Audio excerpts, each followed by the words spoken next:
order. Joining me today are members of the task force and individuals who have been impacted by the anti-Christian bias.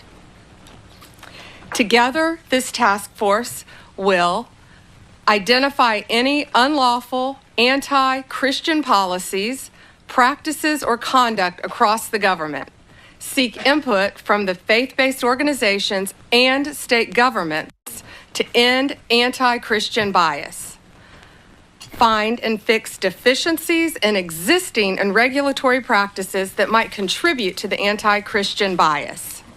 As President Trump has stated, the Biden administration engaged in an egregious pattern of targeting peaceful Christians while ignoring violent anti-Christian offenses. The president is right. Biden's Department of Justice abused and targeted Christians.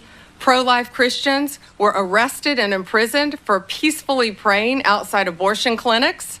The FBI spied on traditional Catholics in their parishes. President Biden declared Easter Sunday to be Transgender Day of Visibility. No longer. Vandalism against churches was 8 times higher in 2023 than it was in 2018. And as at President Trump's directive, we ended those abuses at the Department of Justice on day one. We dropped 3 ongoing cases against pro-lifers and redefined the FACE Act to ensure that abuse would not continue and that American tax dollars were not used to support the weaponization of our legal system to target Christians. Just a few weeks ago, we convicted a man in Arizona for a plot to bomb Christian churches. The Department of Justice will protect religious liberty for Christians and for all Americans. We'll work closely with everyone around this table and take a whole of government approach to solving this problem and ultimately protect Americans' First Amendment rights. The First Amendment isn't just a line in the Constitution, it's the cornerstone of our American liberty. It guarantees every citizen the right to speak freely, worship freely, and live according to their conscience without government interference. Protecting Christians from bias is not favoritism, it's upholding the rule of law and fulfilling the constitutional promise. Thank you to President Trump. We have an incredible opportunity, all of us around this table, to protect the rights of all citizens from discrimination based on their religious beliefs. And thank you all for being here based on this executive order, and I look forward to doing great work together. Now, Deputy Attorney General Todd Blanche has a few words. Good afternoon, everybody. First, thanks everybody for coming and for members of the task force for being here today and for your commitment to this important effort.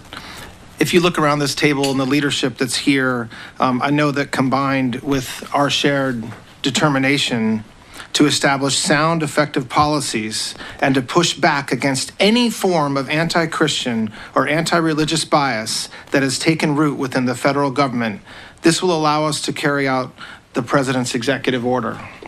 I want to echo what Attorney General Bondi just said. Supporting the free expression of faith is not just a constitutional principle.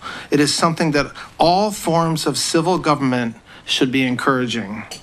At its core, the executive order we're here to talk about today affirms a fundamental truth. Every individual has the freedom to choose their religious faith. And once made, that choice should never be subject to discrimination or bias from our government.